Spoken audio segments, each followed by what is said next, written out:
How you doing, everyone? It's Matt Manetric here, and we're back on the ladder with an entirely different team. Yes, last episode did not go so well for our win record. Hopefully this one's much better. But what a team we have for you today, featuring Terra Electric Frosmoth. Electric Ice coverage is how I'm gonna start off by saying this. Electric Ice coverage has near perfect coverage, but there's very little that can resist it, and I think based on types alone, nothing resists it. It's a bit similar to Ghost and Fighting in that sense. Like when you incorporate abilities, then you start getting resistances like Thick Fat and Volt Absorb. Thick Fat Mammoth Swine and Volt Absorb Lantern can resist it, but on types alone, it's fantastic coverage. But yeah, so Frosmoth's really cool, right? So it's got a bunch of weaknesses, being Ice Bug type, but when you change it to Electric, it then only has Ground as a weakness, which is fantastic. That allows it to make more use of its ability Ice Scaled, which works really similarly to Fur Coat and is it Furry? What's it? Fluffy. Fur Coat and Fluffy are the two abilities which reduce physical damage. But Ice Scales works differently. It works from the special side, which makes it really specially tanky. And I think it's such a cool Pokemon. And I know before Scarlet and Violet came out, I looked at using a Fairy variant, like when I was looking at the options for terrestrialization. I thought Fairy could be really cool. But yeah, this team is mainly built around the Frosmoth. I've got King Gambit there, which is really cool. Terra Flying and Terra Fire Sylveon. The other three are mainstays in Trick Room. And I think we should get right into it. Okay, so we are in with our first battle of the day. And how good is Frosmoth looking? Frosmoth. It's going to take a little while to get used to. How well is that going to do in this game? Honestly, it doesn't look bad at all. We hit 1, 2, 3, 4. Everything is weak to Frosmoth. Everything is weak to Frosmoth. You're going to have to be amazing here. You're going to have to do bits. We need to get Frosmoth into a position where it's not going to get smashed, though. So there's a Tailwind. There is an Amoonguss. What ways do we have of beating the Spore, like if I went to set up Tailwind, right? So we can leave Hariyama, right? Hariyama can go for a Fake Out. I think that's not a bad option at all. Oh, King Gambit's really good here as well, actually. Do I go with like a slow lead? I feel like that's oh, I've got to pick my Pokemon. Alright, I'm just going to go Farigiraf. I'm going to go Frosmoth. No, I'm not. Yeah, I am. I'm going to go Amoonguss. Okay, I had to rush that a little bit towards the end. I was kind of torn on my game plan, because if they lead Amoonguss, which I think is quite likely, then I was concerned about how effective Farigiraf would be. I haven't actually looked at the stats of this team, to be quite honest with you. I haven't had any practice games. I've kind of just jumped into it. But I'm hoping that Farigiraf has some Bolt. I don't want to see an Amoonguss. There's no Amoonguss, thank you. That's good. However, it's likely that we're going to see one of these Pokemon, well, we're going to see both of them probably target Farigiraf with a Dark move. We'd like to get Frosmoth in at some stage. You can see it's max speed, max special attack, so maybe a after Tailwind type thing. But I definitely want to be going for Trick Room here, regardless. Terra Fighting's interesting, isn't it? Should we go Fake Out into... I think I'm more scared of the Hydreigon here. My opponent hasn't exactly led well. They've got two Pokemon here weak to fighting. They're going to switch out. This is probably going to be Amoonguss. It's Amoonguss, of course it is.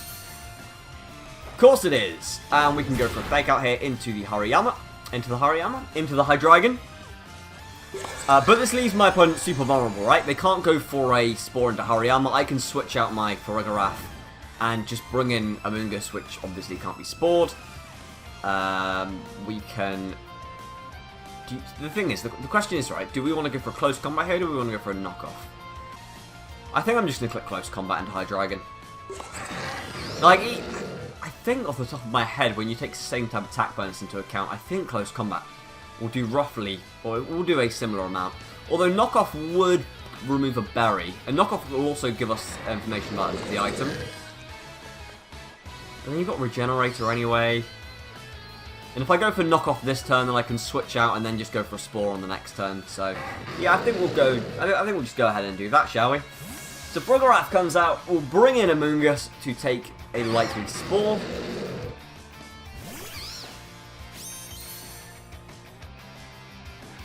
And they're actually going to switch out the Hydreigon, which is absolutely fine by me. I have no issues with that whatsoever. And it's going to be the Garchomp switching in. As they of course do for Go for Spore, which was completely predictable. But going for knockoff here, we get to see what item it was. It was Nargot Berry, so that's really, really nice knowing that. What it basically tells us is, well, I mean, they're not going to be recovering later on in the game unless they want to switch out, so it's fantastic for us. So knockoff then was 95 base power. Oh no, so Club Combat will do a little bit less. I think I'll just go for another knockoff into Amoongus here and just click Spore into Garchomp. Garchomp it's very likely here that Garchomp either clicks Protect or the Amoongus goes for Rage Powder. There's the Protect, which is exactly why I didn't want to go for the Close Combat into it. A Close Combat would have done a hell of a lot of damage, but there's no need to. Amoongus is a sitting duck. We're in complete control of this game. My opponent has to try and stall out this Trick Room. They end up going for Pollen Puff here into my Amoongus, doing very little damage, as Hariyama opts for a knockoff, and another one will take the knockout, but this Garchomp looks absolutely free as a bird to close combat, and if they do decide to go for the Rage Powder, then great, because then I just Spore the Garchomp anyway, and the Amoongus gets taken out, and we've got, what, 1 or 2 turns of Tailwind, or Trick Room I should say, after this, to utilise Hariyama. And Amoongus, I suppose. They may look to switch. What have they got? They've got the Meowscarada. So Meowscarada's probably going to come into this slot, actually. And obviously be immune to the Spore. But it's not exactly going to like taking a close combat. It's exactly why they went for Rage Powder. It's a good play for my opponent, really. I'm going to have to take a little look at how many turns of Trick Room are remaining. Amoongus is down, which is great, so no more Rage Powder. And of course, if Trick Room does go down, I don't think it goes down this time, I think we'll go another turn. But if Trick Room when Trick Room does go down, then we still can just go for Rage Powder. Meowscarada obviously is immune to the Rage Powder, so something to consider for sure, as Garchomp decides to switch in now. So this screams double protect. Absolutely screams double protect. I think we want to switch out Hariyama if we can. Frosmoth, I don't think will. Oh no, we do resist. We would resist Grass, wouldn't we? I'll go for Spore into Garchomp. Both of my opponent's Pokemon should be clicking Protect here. Assuming Meowscarada has a Protect, it could be banded, I suppose. Which would mean, I mean, if this is a banded knockoff, then that would kind of suck. And it looks like it possibly is banded. Because we didn't see Protect. Oh, and it's gone for a U-turn. Fortunately, it's gone into Amoongus. That could have been really, really threatening if that had gone into Froggeraf here. But fortunately, we're okay. And actually, all 3 of my opponent's Pokemon are weak to Frosmoth. Frosmoth's base speed isn't that high. And hopefully with a Trick Room up, it will still be going first. Although after the last episode, you know, doing things like that does make me nervous. Yeah, I would like to think with 114 speed, we should still be going first into Trick Room. You would think. You would think. So let's go for the Trick Room. Let's go for the Rage Powder. I think my opponent here would need to go for Terra Ground to cause me any issue. Wait, can I Protect? No, I can't. Would need to go for Terra Ground to cause me any issues. Terra Ground, I wonder if that can take out Amoongus. I'm not sure. But we also don't know the item on the Hydreigon. Oh, is this going to be the Terra Ground? Because if Terra Ground... We don't really want Amoongus to be going down here. It is the Terra Ground. Maybe I should have played this a little bit more intelligently. But we'll see if we can live it. Hopefully it can. We don't know what the EV spread on this Amoongus is. It's gone for the Earthquake. Oh, there's no way Amoongus left this, is it? There's no way. And then we'll probably get taken out by the Dark Pulse. Potentially should have gone for the... No, I think a Dark Pulse still takes us out anyway, even if I do Terra. Oh, it's got Heat Wave. That is really good because it misses. Can you believe it? Wow. The Dark Pulse was just the obvious play here. You take me out with the Earthquake, and then you finish up with the Dark Pulse. Maybe he's not running the Dark Pulse. Incredible scenes. Incredible. Wow. Can you believe that? They missed the Heat Wave. That's why, guys, you need to be picking these accurate moves. Incredible. I'm going to go for the Hyper Voice here. And I'm going to Terrestrialize and go for the Ice Beam into the Garchomp. The combination of those two attacks should be enough to take out the Garchomp. If Garchomp decides to switch out into, say, the Meowscarada, then Meowscarada's still getting hit by an Ice Beam. By terrestrializing into Electric, it means we are no longer weak to the Heat Wave. So, actually, something to consider is that the Hydreigon, I believe, moved second under the Trick Room, which means that it's faster than the Garchomp. So potentially, it's a scarfed Hydreigon. Great to see Frosmoth picking up a knockout. Fantastic. You love to see it. You absolutely love to see it. Taking out the Garchomp there. And I presume we're about to see Heat Wave come out from the Hydreigon. Oh, is it another miss? Frosmoth avoids it. And it doesn't even take out the Farigiraf. So we do know that the miss in the last turn didn't actually matter. Heat Wave wouldn't have taken out Farigiraf, and we would have been fine to set out Trick Room regardless. Wow. So in comes the Meowscarada. Pretty happy here just to go for the Hyper Voice and an Ice Beam into the Meowscarada. You gotta think that's the game. And it's Frosmoth who picks up the knockout. You gotta love it when the star Pokemon takes the knockout. Or takes a knockout. But it probably was going to take out that Meowscarada. And may have even made the finishing blow onto Hydreigon.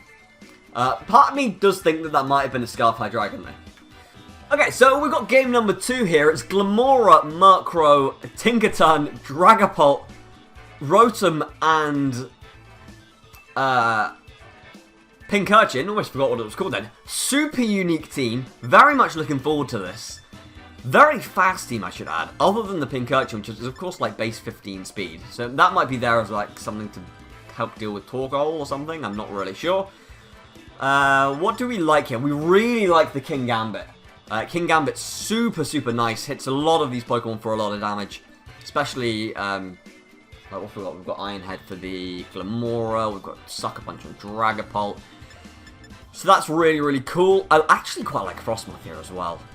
And part of me wants to, I think, keep Frosmoth in the back. I was going to say go Rage Powder and Quiver Dance, but against Tailwind, I'd rather not. I think we're going to go Farigiraf, and I'm thinking we go Hariyama again. Of course, whatever it's called, Iron Tail, something? Armor Tail, that's what it's called. Iron Tail's a move map. We'll block a Fake Out from the Tinkaton. Frosmoth is coming in the back, and then I do think we need something to help us deal with the... Oh, actually, is Sylveon good here? No, I'll bring King Gambit. I was tempted to bring Sylveon, but I think for this game, the priority Sucker Punch could be really, really useful. Gonna be Tinkaton and Glamora leading. Pretty happy here just to click Fake Out into Glamora. Actually, what speed is Glamora? It's not that fast, is it? Or is it fast enough to be annoying? Alright, let's go for the Trick Room. Let's go for the Fake Out. And we're going to go into... Actually, what does Glamora really want to do here? Glamora gets Gleam, right? Gets Dazzling Gleam. But Tinkaton gets Play Rough. And that's Stab. Okay, I'm going to go for Fake Out into the Tinkaton, I think. Oh, Mold Breaker! Oh, I completely forgot about Mold Breaker! Of course it can flinch us! And it goes for the Sludge Wave! Wow! It literally says it's breaking the mold or has Mold Breaker. That completely took me... completely forgot. Okay, we're going to bring King Gambit into that slot. And, Yeah, I'm going to bring King Gambit in, and I think I'm going to go for a close combat. I could go for Wide Guard here, though, to block Sludge Wave. I think it's going to be Sludge Wave. Or do we just try and go for the Trick Room? I'm going to try the Trick Room again, and I'm going to go for Sludge Wave. So I'm going to go for Wide Guard. They might end up targeting Hariyama, because Hariyama is more of an offensive threat, but we'll see.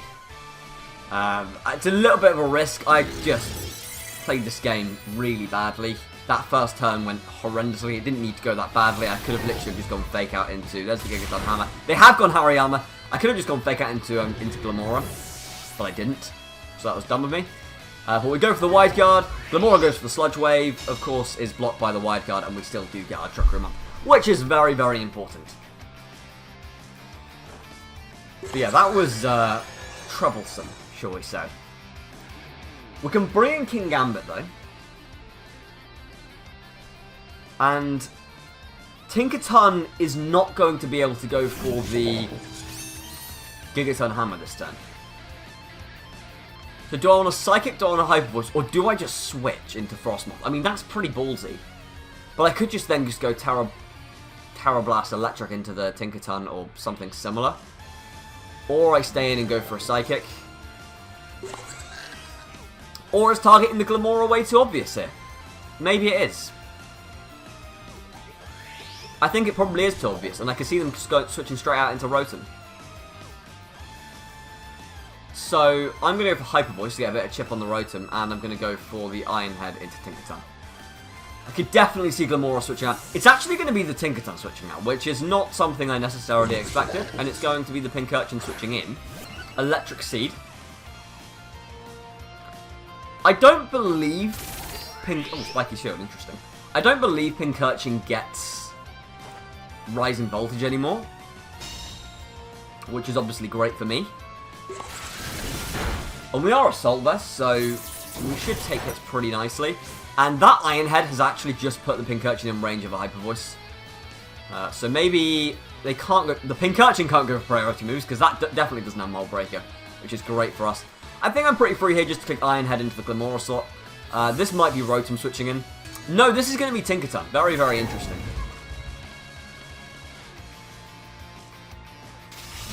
And Pincurchin just goes for the Zingzap. Actually enough to take out Farigiraf with the crit.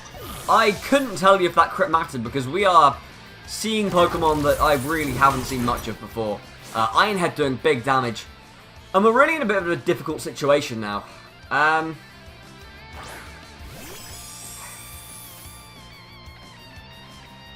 I definitely want to protect with Frosmoth. King Gambit is usually Assault Vest, so my opponent may expect the Assault Vest anyway. I suppose we'll go for... I'll just click Iron Head into Tinkaton. So we'll try the Iron Head into Tinkaton. Hopefully they go for the Fake Out into Frosmoth.